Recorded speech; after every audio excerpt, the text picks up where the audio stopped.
السلام علیکم ورحمۃ اللہ وبرکاتہ۔ الحمد للہ نحمدہ ونستعینہ ونستغفرہ ونؤمن بہ ونتوکل علیہ ونعوذ باللہ من شرور انفسنا ومن سیئات اعمالنا من یہدہ اللہ فلا مضل لہ ومن یضللہ فلا ہادی لہ ونشہد ان لا الہ الا اللہ وحدہ لا شریک لہ ونشہد ان سیدنا ونبینا ومولانا محمدا عبدہ ورسولہ۔ اما بعد فاعوذ باللہ من الشیطان الرجیم بسم اللہ الرحمن الرحیم ولا یأتل اولو الفضل منکم والسعة ان یؤتوا اولي القربى والمساکین والمہاجرین فی سبیل اللہ ولیعفوا ولیصفحوا الا تحبون ان یغفر اللہ لکم واللہ غفور رحیم۔ صدق اللہ العظیم۔ تمام تعریفیں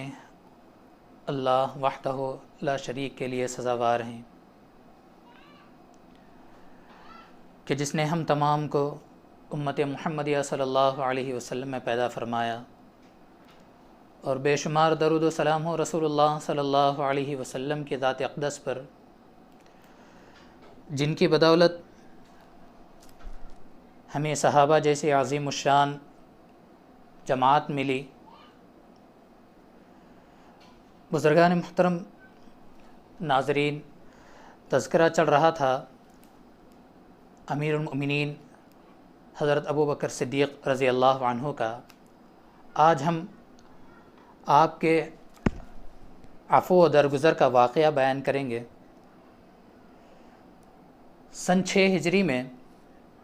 غزوہ بنی مصطلق پیش آیا، جس میں رسول اللہ صلی اللہ علیہ وسلم کے ساتھ حضرت ابوبکر رضی اللہ عنہ بھی شامل تھے، اور اس سفر میں اماں عائشہ صدیقہ رضی اللہ عنہ بھی ساتھ تھیں۔ جب اس غزوے سے واپس لوٹے تو مدینے کے قریب صبح کے وقت فجر کے قریب اماں عائشہ صدیقہ رضی اللہ عنہ قضائے حاجت کے لیے آپ تشریف لے گئیں۔ جب وہ اپنے مقام پر واپس آئیں تو انہوں نے دیکھا کہ ان کے گلے کا ہار گم ہو چکا ہے، تو آپ اپنے ہار کو تلاش کرنے کے لیے واپس چلی گئیں۔ جب آپ واپس آئیں تو اس وقت تک قافلہ یہاں سے روانہ ہو چکا تھا۔ اماں عائشہ صدیقہ رضی اللہ عنہ وہیں پر بیٹھی رہیں۔ ایک صحابی جن کا کام یہ تھا کہ وہ قافلہ روانہ ہونے کے بعد اس جگہ کی دیکھ بھال کرتے کہ وہاں پر قافلے والوں کا کوئی چیز تو نہیں چھوٹ گئی یا کوئی چیز تو نہیں رہ گئی، یہ ان کی ذمہ داری تھی، جن کا نام صفوان ابن المعطل ہے، جو قافلے کے پیچھے آیا کرتے تھے۔ اتفاقاً جب وہ آئے تو ان کی نگاہ اماں عائشہ صدیقہ رضی اللہ عنہ پر پڑی۔ وہ آپ کو بحفاظت رسول اللہ صلی اللہ علیہ وسلم تک پہنچاتے ہیں، لیکن اس واقعے سے وہ لوگ جو مسلمانوں سے، جو رسول اللہ صلی اللہ علیہ وسلم سے، جو اسلام سے دشمنی اور بغض رکھتے تھے، ان لوگوں کے لیے ایک سنہرا موقع تھا کہ انہوں نے اماں عائشہ صدیقہ رضی اللہ عنہ پر بہت ہی گندا الزام لگایا، بہتان لگایا، اور اس الزام تراشی میں، اس بہتان لگانے میں ایک ایسے شخص بھی شامل تھے جو حضرت ابوبکر صدیق رضی اللہ عنہ کی کفالت میں تھے، جن کا نام مصطح ابن اثاثہ ہے۔ یہ بھی اس سازش کے شکار تھے جن لوگوں نے اماں عائشہ صدیقہ رضی اللہ عنہ کو بدنام کرنے کی اور رسول اللہ صلی اللہ علیہ وسلم کو تکلیف پہنچانے کی جو سازشیں کی تھی، ان میں یہ بھی شامل تھے۔ لیکن اللہ تبارک و تعالی نے اماں عائشہ صدیقہ رضی اللہ عنہ کو بہت ہی جلد اس الزام سے بری کر دیا۔ سورہ نور میں اللہ تبارک و تعالی نے آیت نازل فرمائی، ان الذین جاءوا بالافک عصبۃ منکم لا تحسبوه شرا لکم، بل هو خیر لکم، اللہ تبارک و تعالیٰ نے آپ کی برات نازل فرمائی اور بتلا دیا کہ جو میرے نبی کی زوجہ پر، جو میرے نبی کی بیوی پر جو بہتان لگا رہے ہیں، جو الزام لگا رہے ہیں، یہ بے بنیاد ہے، غلط ہے، اور آپ پاک باز ہیں۔ اللہ تبارک و تعالیٰ نے اپنے کلام میں آپ کی برات نازل فرمائی۔ اب جب کہ آپ کی برات ظاہر ہو گئی تو حضرت ابوبکر صدیق رضی اللہ عنہ کو جب پتہ چلا کہ اس سازش میں وہ آدمی بھی شریک ہے جو آپ کے کفالت میں تھا، وہ شخص بھی شامل ہے جو آپ کے ساتھ جو آپ کے کفالت میں ہیں، تو حضرت ابوبکر صدیق رضی اللہ عنہ نے قسم کھائی اور فرمایا کہ آج کے بعد میں مستح کی کفالت نہیں کروں گا اور اس کو میں کوئی چیز نہیں دوں گا۔ اللہ تبارک و تعالیٰ نے آپ کی اس قسم پر آیت نازل فرمائی، وَلَا يَأْتَلِ أُولُو الْفَضْلِ مِنْكُمْ وَالسَّعَةِ أَن يُؤْتُوا أُولِي الْقُرْبَى وَالْمَسَاكِينَ وَالْمُهَاجِرِينَ۔ اللہ تبارک و تعالیٰ نے فرمایا جن کو اللہ تبارک و تعالیٰ نے اپنے فضل سے نوازا ہے، جن کو اللہ تبارک و تعالیٰ نے رزق میں وسعت دی ہے، جن کو اللہ تبارک و تعالیٰ نے مال دیا ہے، ان لوگوں کے لیے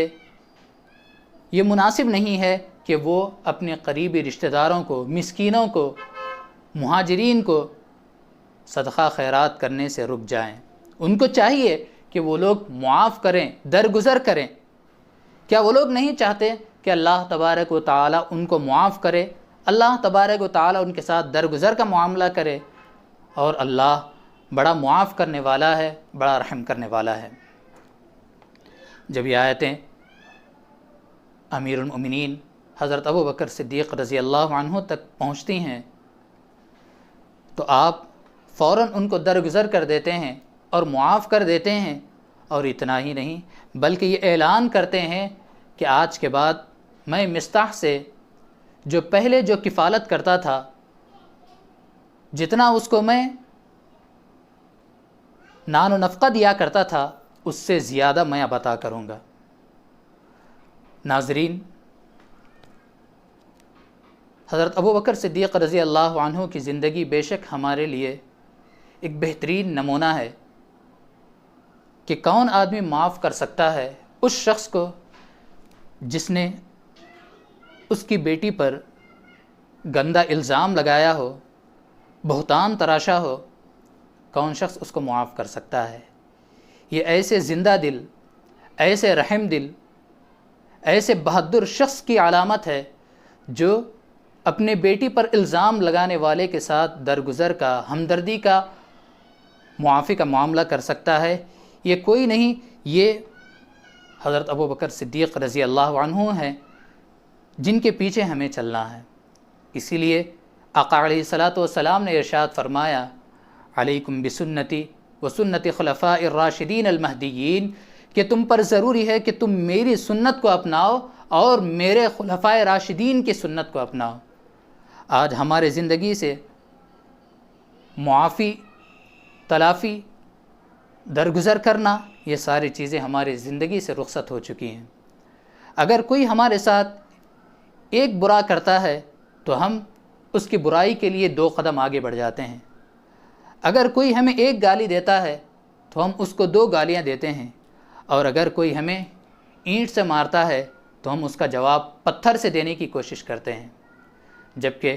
اسلامی تعلیمات اس کے برعکس ہیں۔ بلکہ اسلام یہ کہتا ہے کہ تم درگزر کا معاملہ کرو، ولیعفو، معاف کرو، درگزر کرو۔ یہ مستح حضرت ابوبکر رضی اللہ عنہ کے ریلیشن بھی تھے، رشتہ داروں میں سے تھے۔ آج ہمارے ساتھ